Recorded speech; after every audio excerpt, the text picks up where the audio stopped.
Hello there, it's Carl here from Tesla Model 3 UK, and today I'm going to talk about some of the things I don't like about my Tesla Model 3. Now, if you've been watching any of my videos, you know I'm pretty enthusiastic about the car, very happy with it, but just like anything, there's always going to be some things that you don't like or that you wish they'd done differently or better. So I thought I'd take you through some of those. I'm trying to be as even-handed as possible. I want you guys out there to have the best possible advice as to whether the Tesla Model 3 will fit into your lifestyle. Okay, so let's go through some of the things I really don't like about the car. Some of these are going to be really minor, some of these are going to be a bit more major, and I'm not sure any of them will really change your mind about the car. They certainly haven't changed my mind about the car, but there might be things that you think, yeah, I really like the way my current car does this, and if the Tesla Model 3 doesn't do it like that, it's going to be annoying. Okay, so let's start. The first thing is the cruise control on urban roads. Now, Tesla make a big thing about their automatic cruise control, their Autopilot, and both those things come on every car. And then obviously they have the full self-driving, which I'll come to later. Now, automatic cruise control, you switch it on by pressing the stalk down once, and it just maintains your speed. Okay, it keeps you a safe distance from the car ahead, and you can set that distance. But what it doesn't work with is urban roads. In Britain, you get loads of people parked at the side of the road. Okay, you get people parked half on the pavement, half on the road. And these places that people park aren't normally marked, whereas in America you get a lot of spaces that are marked at the side of the road. The car just completely struggles. Okay. Every other car I've ever had with automatic cruise control, it will quite happily drive past parked cars without any problem. The Tesla Model 3, if you see a parked car, or it sees a parked car, it will just stop, and it will just slow down and stop, and you will have to use your accelerator to go past it. Now, people will say, oh well, the car isn't designed to do that, but to me, cruise control should work everywhere.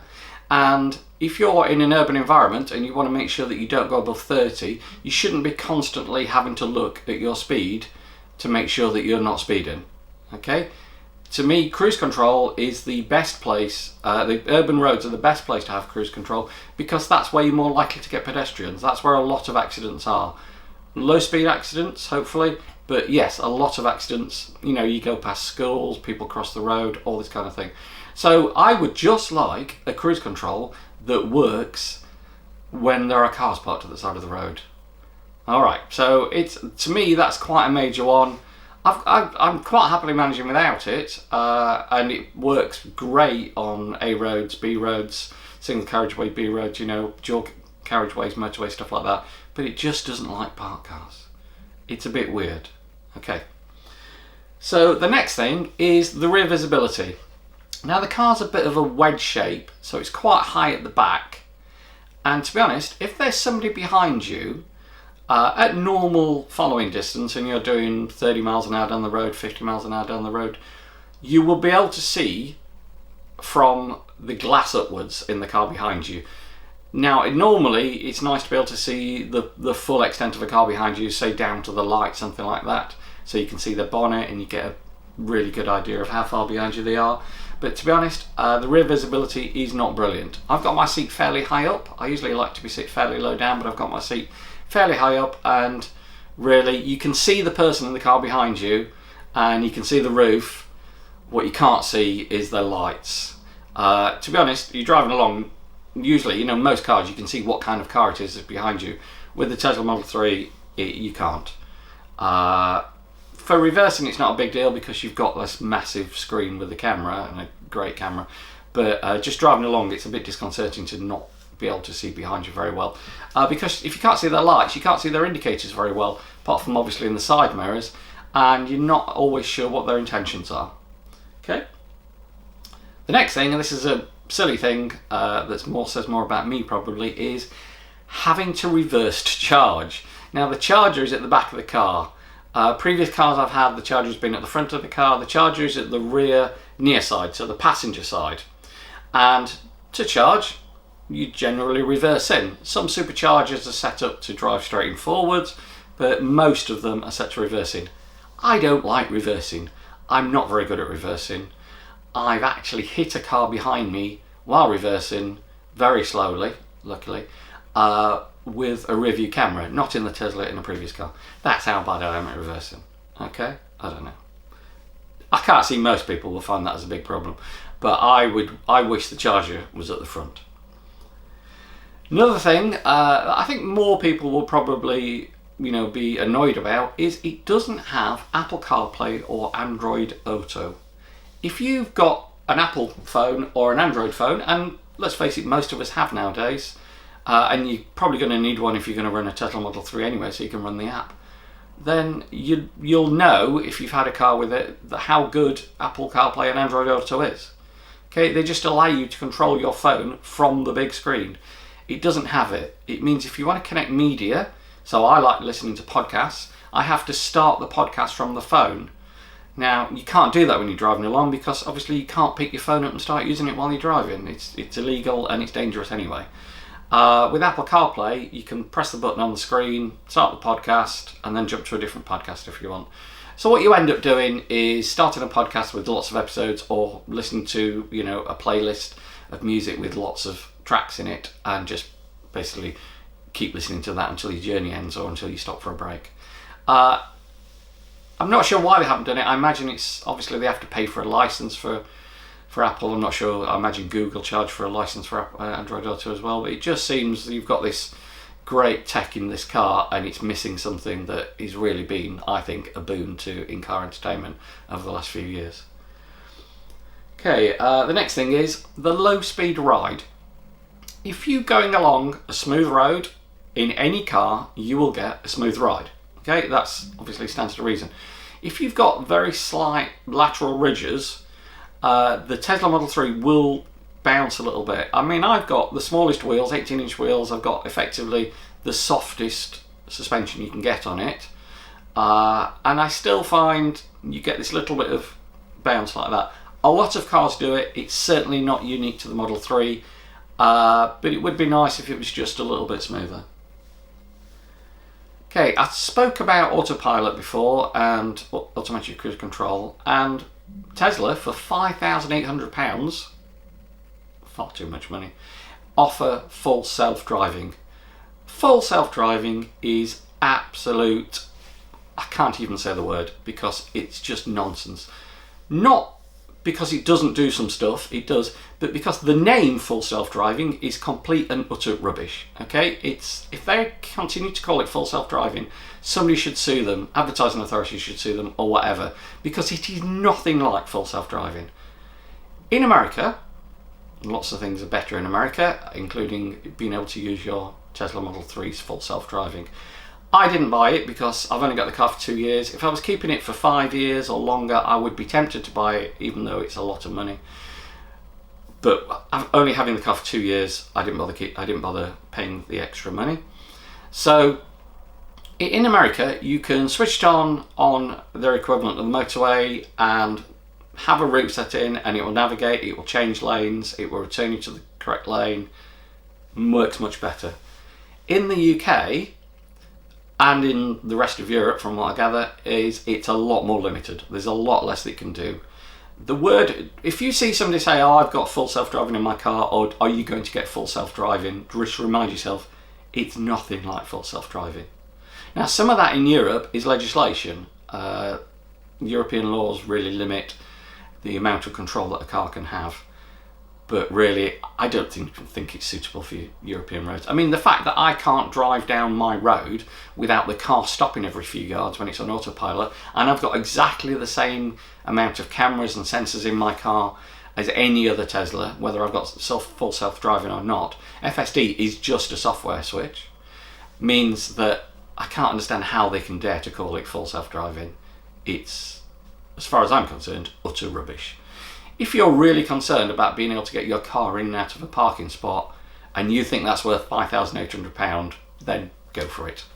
I've got a lot better things to spend £5,800 on. To be honest, it's something that they should never have offered. It just doesn't work.